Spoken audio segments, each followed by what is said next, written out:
Tidak hanya rumah sakit, tetapi juga obat, tetapi juga bahan baku obat. Jangan sampai kita mengimpor lagi. Mengenai relaksasi proses perizinan ini tidak menghambat. Semua kementerian, urusan ini jangan sampai ada yang menghambat. Kita diam saja tapi kita konsisten membeli barang yang diproduksi oleh pabrik-pabrik kita. Bodoh sekali kita kalau nggak melakukan ini.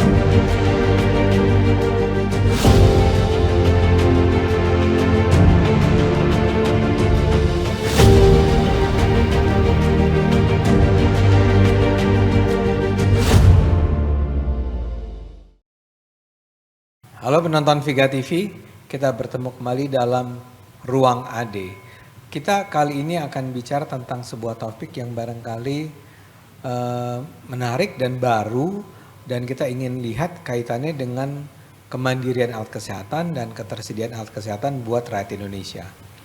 Yang saya maksud dengan topik baru ini adalah Penajam Pasir Utara. Anda ingat dong dengan nama ini? Ini adalah nama yang dari ibu kota Indonesia di masa depan, artinya sekarang sih sudah diputuskan akan ibu kota kita akan pindah ke sana, tapi baru akan barangkali berfungsi sebagai ibu kota yang sesungguhnya pada tahun pasca 2024 lah kira-kira.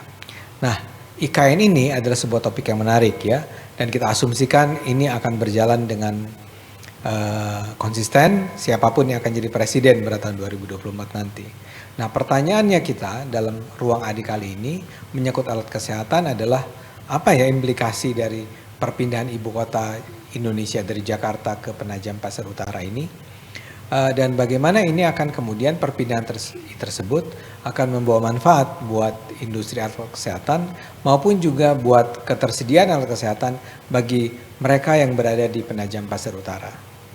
Untuk itu kita akan berbicara dengan dua narasumber kita. Pertama Pak Sugiyadi. Halo Pak Sugi, ini ketua umumnya Gakeslab dan sekjennya Gakeslab, yaitu Pak Reni Teguh. Saya mulai dari Pak Sugi. Pak, tadi saya udah antar dengan soal IKN ini. Sebetulnya Pak, dalam pandangan Bapak, apa ya sebetulnya implikasi yang penting yang harus diperhatikan oleh kita semua, baik mereka yang bergerak dalam industri alat kesehatan maupun masyarakat luas maupun juga pemerintah tentang perpindahan ke Penajam Pasir Utara ini terhadap industri alat kesehatan. Baik Bang Adi, kalau kita bicara industri alat kesehatan terkait dengan rencana pembentukan ibu kota negara kita yang baru yang tadi disampaikan oleh Pak Adi, ini menarik untuk disarankan dari pihak kami selaku Asosiasi Pengusaha Alat Kesehatan. Karena apa? Kalau untuk saat ini bahwa kita disarankan untuk penggunaan produksi alat produksi dalam negeri, khususnya kalau di bidang alat kesehatan, itu saya pengennya kalau bisa kota baru itu menjadi suatu kota atau contoh yang dirancang untuk membuat pelayanan kesehatan dengan produk-produk alat kesehatan dalam negeri. Jadi dengan begitu akan terjadi pelayanan yang akan dilaksanakan itu akan memakai produksi alat kesehatan dalam negeri. Dengan nantinya bisa dicontoh di daerah-daerah lain. Jadi kita akan siap mendukung kalau memang ada program itu. Kami akan mendorong anggota kami untuk menyiapkan untuk bisa dipakai di fasilitas kesehatan di kota baru itu. Saya kira itu dari kami. Jadi gambarannya ini kan ada ibu kota baru. Apa namanya? Nusantara ya? Iya, Nusantara. Ibu kota Nusantara. Kota yang sama sekali baru ya. Dibangun dari ya barangkali tidak dari nol ya, tapi praktis dari sesuatu yang masih sangat sederhana menjadi sebuah kota baru, ibu kota negara. Dalam bayangan Bapak kan tentu diperlukan adanya rumah sakit, fasilitas kesehatan di kota tersebut. Ya, betul. Bagi mereka yang tinggal di sana, ya. Rumah sakitnya pun dibangun dari awal. Nah, tadi Bapak katakan, Bapak berharap bahwa si fasilitas tersebut, si rumah sakit tersebut bisa menjadi contoh, proyek percontohan tentang bagaimana sebuah rumah sakit yang sepenuhnya diisi oleh alat-alat kesehatan dalam negeri, kira-kira begitu? Ya, betul Pak. Jadi dengan begitu bahwa ada kesempatan bahwa kami sebagai produsen alat kesehatan itu memperkenalkan barang-barang kita di pelayanan kesehatan itu. Dengan begitu sampai seberapa jauh nanti hasilnya kalau bagus juga kita akan dilanjutkan di tempat lain, kalau kurang bagus kami juga akan berusaha untuk memperbaiki. Jadi ini juga suatu harapan kami adanya dari fasilitas kesehatan di tempat ibu kota yang baru itu memberikan kesempatan kepada kami sebagai industrial kesehatan untuk dipakai di tempat pelayanannya itu. Oke. Sekarang saya pindah ke Pak Randy. Pak Randy, harapan semacam itu yang sangat indah tadi yang disebut oleh Pak Sugih itu, menurut Pak Randy akan bisa terlaksana? Optimisnya bisa terlaksana, harus terlaksana. Akan tetapi memang melihat pembelajaran saat ini yang terjadi, praktek-praktek yang terjadi saat ini, ada sedikit hal yang barangkali izin kami dari asosiasi untuk menyampaikannya Bang Ade ya. Celahnya adalah begini, kami mengerti pada saat ini dengan arahan yang cukup kuat dan keras dari Presiden Pak Jokowi, di mana 40, 50 bahkan 60% dana APBN, APBD harus dipakai untuk produk dalam negeri. Kami melihat di beberapa fasilitas kesehatan rumah sakit itu untuk monitor pemakaian produksi dalam negerinya dipakainya, maksudnya menilai pemakaian anggaran untuk produk dalam negeri dipakai secara gelondongan. Artinya kalau rumah sakit dikatakan rumah sakit A punya dana 100 miliar, mereka akan bisa bilang 70-80% kami pakai produk dalam negeri.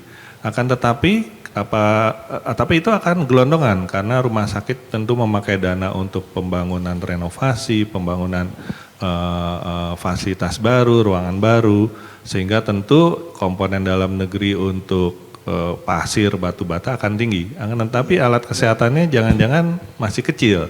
Nah, kami harapkan tentu mumpung masih ada waktu, ibu kota negara ini kan masih mungkin 2-3 tahun lagi ya. Nah, ini dipersiapkan untuk memakai dana anggaran persiapan fasilitas kesehatan di IKN tersebut betul-betul dimonitornya per bagian lah. Artinya kalau untuk konstruksi sendiri, untuk obat sendiri, untuk alat kesehatan juga sendiri. Sehingga harapannya betul-betul momentum pembangunan fasilitas kesehatan di IKN ini betul-betul untuk mendukung kemandirian. Jadi misalnya kami juga mengerti saat ini masih banyak produk-produk alat kesehatan yang mungkin perlu import masih karena teknologinya belum bisa di Indonesia. Akan tetapi mungkin didorong, kita akan mendorong mereka untuk berinvestasi misalnya atau melakukan sebagian proses produksinya di Indonesia dengan harapan pada saat 2-3 tahun lagi bisa menjadi produk dalam negeri untuk di ibu kota negara baru tersebut. Karena Pak Sugih dalam bayangan Anda nanti rumah sakit dan fasilitas kesehatan yang berdiri itu umumnya pertama-tama adalah rumah sakit pemerintah. Betul. Jadi karena itulah tadi dikatakan ya, jadi mereka jauh lebih mudah untuk diarahkan barangkali. Betul. Ya, nah tapi kan begini, biar bagaimanapun kita bicara realistis nih. Hadirnya kota baru itu, apalagi nantinya akan diisi oleh para petinggi, ada presiden, ada kabinet di sana, ada DPR barangkali ya, dan barangkali juga kaum elit dari Indonesia akan berada di sana. Itu kan pasti menjadi incaran dari, ya maaf saja kita harus sebut ya perusahaan-perusahaan asing kan. Ini akan menjadi tempat di mana mereka akan memasarkan kembali barang-barang impor. Dalam bayangan Anda itu akan terjadi tidak? Kalau bayangan sih ya ada ya Bang Ade ya. Tapi kalau menurut saya harus ada kemauan pemerintah ya bahwa ini suatu kesempatan untuk saling mengisi. Antara pemerintah akan mendorong penggunaan produksi dalam negeri, kami dari pengusaha alat kesehatan atau industri alat kesehatan juga diberi kesempatan untuk memasukkan di suatu tempat yang baru. Mungkin kalau untuk alat-alat yang tadi disampaikan oleh Pak Randy, Pak Sekjen, bahwa ada suatu alat yang mungkin belum bisa diproduksi, ya karena ini tadi dijawabkan Bang Ade bilang bahwa ada orang petinggi-petinggi, katakanlah yang paling tinggi katakanlah MRI, itu ya kita belum bisa, pasti kita harus kita harus akui lah Indonesia belum siap, boleh impor. Jadi tidak berarti semua harus produk di dalam negeri, tapi minimal presentasinya itu ya tinggi lah gitu ya Pak ya, itu. Ya. Tapi tadi cara untuk mencegah jangan sampai si perusahaan-perusahaan asing itu kembali, karena dia paling pasti cepat lah melihat pasar ini. Menurut Pak Randy apa? Ya memang itu butuh butuh betul-betul kemauan dari pemerintah ya. Kami sendiri punya pengalaman pada tahun 2019 akhir kalau nggak salah. Kami Gakaslab dapat undangan dari Asosiasi Pengusaha Alat Kesehatan di Taiwan ya. Waktu itu kami ikut ada delegasi ke sana, kami diundang ke satu pameran di mana waktu itu ada sekelompok mungkin sekitar 10-20 produsen alat kesehatan Taiwan. Tidak besar, produsennya kecil-kecil, tetapi kami tanya ini kok bisa tumbuh nih satu daerah dengan produsen yang cukup banyak untuk alat kesehatan lokal. Mereka katakan waktu itu pemerintah Taiwan punya program membentuk kota baru, mereka menyebutnya New Taipei City, di mana pada saat itu pemerintah menyiapkan anggaran dan mendorong terbitnya atau tumbuhnya produsen alat kesehatan, di mana pemerintah katakan kalian produksi, semua hasil produksinya akan dipakai di New Taipei City. Nah itu jadi betul bertumbuh, ada sekitar 20-30 produsen, di mana New Taipei City-nya sudah terbentuk, rumah sakitnya sudah pakai alat kesehatan tersebut, dan saat itu mereka sekarang mencari market ekspor. Nah termasuk waktu itu ke Indonesia. Nah saya pikir mungkin ini suatu benchmark yang baik barangkali yang bisa digunakan pemerintah, di mana saat ini mumpung mungkin dalam masa persiapan untuk pembangunan rumah sakit atau fasilitas kesehatan di IKN. Nah ini harus dimanfaatkan dengan cerdik barangkali ya, bijaksana oleh pemerintah untuk betul-betul ini mendorong tumbuhnya industri alat kesehatan di Indonesia dengan memastikan bahwa rumah sakit yang ada di IKN ini memakai produk dalam negeri. Jadi dipastikan serapannya ke sana. Saya kira akan mendorong sekali sih ya kemandirian. Pak Randy, menurut pengetahuan Pak Randy, itu sudah dipersiapkan tidak oleh pemerintah? Kami belum dengar itu Pak. Justru mudah-mudahan nih dengan sesi ini ada Bang Ade bisa menyampaikan juga kita bersama ya Pak Sugiyadi ya. Semoga ini sampai ke telinga para pihak pemangku kepentingan yang berkaitan lah dengan IKN ini. Kita bisa mulai dengan rumah sakit milik pemerintah, ya. Tapi mungkin juga ada katakan tadi bahwa Bang Ade ini pasti akan datang investor untuk rumah sakit di luar pemerintah. Itu kita juga bisa masuk. Jadi biasanya rumah sakit swasta pun di sekarang yang saya amati yang ada di Indonesia, di Jakarta itu semua juga menerima pasien-pasien untuk yang melayani BPJS Kesehatan. Jadi kalau dia swasta, kalau menerima produk nantinya akan menerima pasien yang BPJS Kesehatan, diharuskan pakai produk dalam negeri. Boleh diikat gitu ya. Jadi ada terkaitan. Jadi jangan bilang bahwa oh swasta nggak mungkin, dia seenaknya gitu. Kita coba kunci di situ. Kalau nanti mau BPJS dari awal sudah harus terkait dengan penggunaan produksi dalam negeri. Jadi sama-sama gitu Bang Ade, saya kira itu. Nah kalau tadi saya tanya apakah pemerintah sudah punya rencana semacam itu, pertanyaan sekarang saya ubah. Apakah industri alat kesehatan di Indonesia itu juga sudah mulai ada ancang-ancang ke arah sana? Ya, kita akan menyampaikan karena ini kan kita terus terang belum tahu secara pasti ya kapan secara penuh yang dilaksanakan oleh pemerintah untuk menggarap proyek ini IKN ini.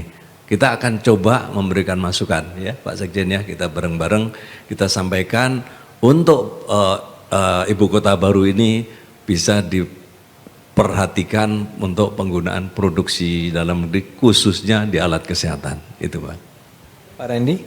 Ya, saya pikir ini adalah suatu hal yang baik ya kalau memang bisa dilaksanakan. Dorongan Pak Jokowi yang sangat kuat akhir-akhir ini, bahkan awalnya hanya menyatakan mendorong untuk memakai produk dalam negeri, lalu beliau merubah lagi diksinya menjadi saya benci produk import. Bahkan yang terakhir pada saat pertemuan dengan BPKP dan Irjen dia katakan bodoh sekali kalau pakai produk import. Itu satu hal yang nyata sih kami pikir. Dan kami dari anggota ini merespon sangat positif. Beberapa acara pameran alat kesehatan yang dilakukan oleh kami di anggota kami lihat sekarang juga sangat baik produk-produknya ya Pak Sugiyadi ya. Bahkan sudah ada produk-produk teknologi yang cukup tinggi. Contohnya misalnya kita sebenarnya secara roadmap itu produk-produk seperti CT scan, MRI dan endoskopi itu baru tahun 2025. Kan tetapi di beberapa pameran terakhir ini kita lihat produk endoskopi sudah ada. Artinya kan ini gerakan dari pengusaha juga sudah sangat positif untuk ke arah sana. Nah jadi memang momentum ini harus dipelihara dan saya pikir arahan Pak Jokowi sudah benar dan yang harapannya adalah ini lebih masif dan juga menyentuh ke berbagai pihak termasuk di IKN ini. Iya. Tadi Bapak mengatakan kayak CT scan MRI itu di Indonesia akan ada produsen-produsen yang sudah siap. Belum, tapi memang roadmap-nya itu sesuai roadmap yang kita lihat dari Kementerian Kesehatan baru tahun 2025. Memang ini agak sulit karena teknologinya cukup tinggi dan di dunia ini pemainnya hanya beberapa dan mereka sudah cukup established dalam hal supply chain produksinya. Jadi memang tidak diproduksi di satu negara. Jadi produk-produk tersebut itu misalnya bagian tabungnya dibuat di Inggris, panelnya di China, mungkin softwarenya di Amerika, dan lalu mereka ada satu center untuk menyatukan semua. Nah memang kalau Indonesia mau mendapatkan kesempatan teknologi tersebut, mungkin cukup berat ya, karena artinya establishment dari produsen tersebut sedikit terganggu untuk Indonesia masuk ke dalam map establishment supply chain produksi tersebut. Ini butuh waktu, butuh lobby dan sebagainya. Nah kalau kita mau memproduksi sendiri dengan hasil inovasi anak bangsa, ini tentu cukup berat karena memang teknologinya cukup tinggi, transfer teknologinya juga jadi susah, kesiapan ekosistemnya juga belum mumpuni ya. Bahkan kayak negara dengan industri alat kesehatan yang sudah cukup maju seperti Korea dan China belum punya produksi lokal untuk MRI CT scan, belum punya. Masih yang menguasai teknologi tersebut kan negara Eropa, Amerika, dan mungkin Jepang ya Pak, kayaknya baru 3 negara itu deh yang punya.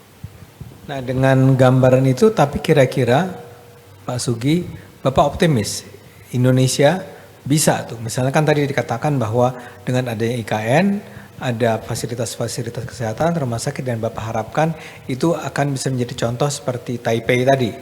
Nah tapi untuk memasoknya, menurut Pak Sugi, Indonesia sanggup? Saya kira sanggup. Kalau melihat anggota kami yang begitu antusias untuk memproduksi, ya, saya lihat sudah bukan hanya kelas bawah ya, sudah ada middle teknologi dari alat kesehatan sudah masuk. Jadi apa itu contohnya Pak? USG itu sudah tinggi, kayak anestesi itu cukup juga presisi ya, ventilator ini sudah kelas menengah ke atas nih. Yang belum pasti tadi itu kayak MRI, CT scan itu kelihatannya itu masih kebutuhannya juga di Indonesia nggak banyak gitu Bang Ade. Jadi kalau boleh dibilang bahwa kalau kita memproduksi alat, kalau pasarnya nanti sedikit ya kita mikir lah gitu itu. Jadi tetap kita juga berprinsip faktor ekonomi kita lah ya. Dari industri bisa diproduksi, bisa ada yang beli supaya kita industri itu bisa berjalan terus gitu. Saya kira gitu. Kita juga memilih-milih gitu produknya Bang Ade.